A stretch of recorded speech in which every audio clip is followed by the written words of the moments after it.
না, প্রথমত যে স্টেট ইলেকশন কমিশনার এখন নতুন হয়েছেন, ভদ্রলোককে ভালোভাবে চিনি। আমাদের রাজ্যের একজন দক্ষ এবং অত্যন্ত সৎ অফিসার। তো তিনি এই যে আমাদের যে পঞ্চায়েত আইন সে অনুসারে 5 বছর শেষ হওয়ার আগে ভোট করতে হবে, এটা বাধ্যতামূলক। কমিশনের তরফ থেকে যে নির্বাচনের প্রস্তুতি সম্পর্কে এবং তার যে কিছু প্রক্রিয়া শুরু হয়েছে এটা তিনি প্রকাশ করেছেন। তো এই জায়গায় আমি বলবো, অবশ্যই আমরা রাজ্যের একটা দায়িত্বশীল রাজনৈতিক দল হিসাবে এবং এ রাজ্যের মানুষের গণতান্ত্রিক অধিকারের প্রশ্নে একটা রাজনৈতিক দল হিসেবে যে আমাদের যে দায়বদ্ধতা বা দায়িত্ব সেই হিসাবে শুধু পঞ্চায়েত কেন, প্রত্যেকটা নির্বাচনেই যে আমাদের সমস্ত শক্তি নিয়ে অংশগ্রহণ করা, এটা আমাদের দায়িত্ব। এই ত্রিস্তর পঞ্চায়েত নির্বাচন যে তারিখেই হোক আমরা অংশগ্রহণ করব সমস্ত শক্তি নিয়ে। কিন্তু এখানে আমাদের অভিজ্ঞতা হলো এই বিজেপি আইপিএফটি জোট এখন তার সাথে মথা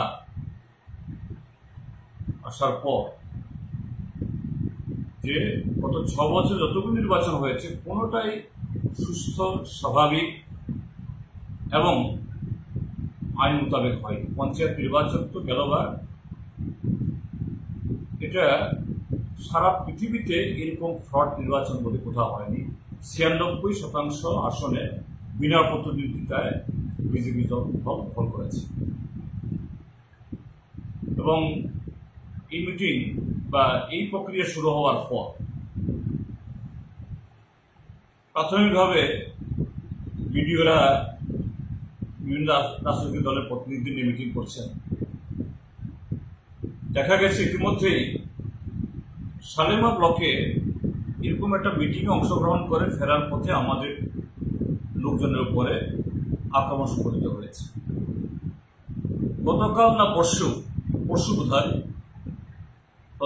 এরকমই কংগ্রেস দলেরও একটা প্রতিনিধি দল দুর্গাচুমনি ব্লক কমলপুরে একই মহকুমাতে তাদের মিটিং থেকে ফেরার পথে তাদের উপর আক্রমণ সংঘটিত হয়েছে।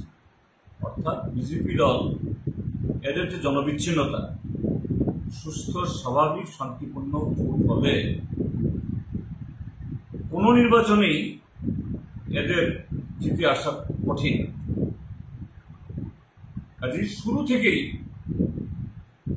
কি লোকসভা, কি বিধানসভা, কি পঞ্চায়েত, কি এডিসি ভীতির পরিবেশ তৈরি করা, এমনকি যে রাজ্যের সরকারের যে অপদার্থতা, রাজ্যে যে কাজকর্ম এবং সরকারের উদাসীনতার কারণে একটা পাহাড় এলাকাতে দুর্ভিক্ষের পদধ্বনি শোনা যাচ্ছে। এটা আমরা আগরতলা বসে কথা বলছি না, প্রত্যন্ত এলাকাতে গিয়ে সরেজমিনে দেখে সাংবাদিকরাও গেছেন, তাদের ক্যামেরার সামনে মানুষের বক্তব্য, এটাই আমরা বলেছি, আমাদের বক্তব্য না।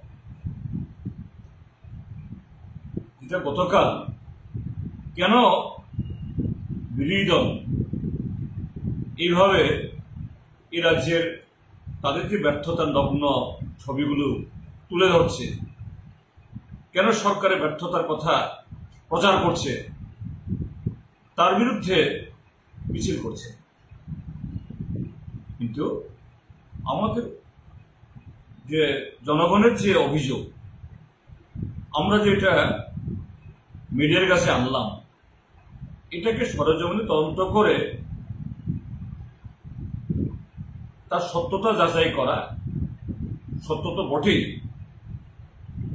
তার জন্য পদক্ষেপ গ্রহণ করার তার বিন্দুমাত্র চেষ্টা নেই এখানে। এবং একজন মন্ত্রী এসে তিনি সাংবাদিকদের বিরুদ্ধে কথা বলা শুরু করেছেন। যদিও কারণটা পরিষ্কার, যে মন্ত্রী কিভাবে অভব্য আচরণ করলেন, তাকে তাড়া করছে তার পাপ। ত্রিপুরা রাজ্যের শিক্ষা ব্যবস্থাকে যে একদম প্রায় ধ্বংসের কিনারায়, খাদের কিনারায় ফেলে দিয়েছে। এই যে বিদ্যাজ্যোতি একটা প্রজন্মের ভবিষ্যৎ সম্পূর্ণ ধ্বংস করে দিচ্ছে। এখন রাজ্য বোর্ডের রেজাল্ট বের হলে পরে আরো ভয়ঙ্কর চিত্র বেরিয়ে আসবে নিশ্চিত। এগুলি তাকে করে করে খাচ্ছে। এ থেকেই তিনি আবুল তাবুল কথা বলছেন সাংবাদিকদের বিরুদ্ধে।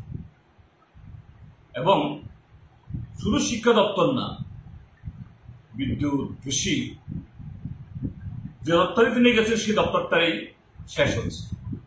তো এই জায়গায় দাঁড়িয়ে পঞ্চায়েত নির্বাচন প্রসঙ্গে এখন প্রশ্ন করা হয়েছে আমাকে, বলবো হ্যাঁ অবশ্যই আমরা সর্বশক্তি দিয়ে মানুষের অধিকার প্রতিষ্ঠা করার জন্য গ্রাম সরকার যাতে প্রকৃত গ্রামের মানুষের দ্বারা গঠিত হয়, পরিচালিত হয়, অংশগ্রহণ করব। এই জায়গায় গত বিধানসভা বা লোকসভা নির্বাচনে আমরা কংগ্রেসের সাথে সিট অ্যাডজাস্টমেন্ট করেছি। এটা সেরকম পদক্ষেপ নেব কিনা, সেই কৌশল গ্রহণ করা হবে, এটা নিয়ে এখনো আলোচনা হয়নি। এটা সময় আসলে আমরা নিশ্চয়ই বলবো। তাদের তরফ থেকে কোনো অ্যাপ্রোচ আসেনি।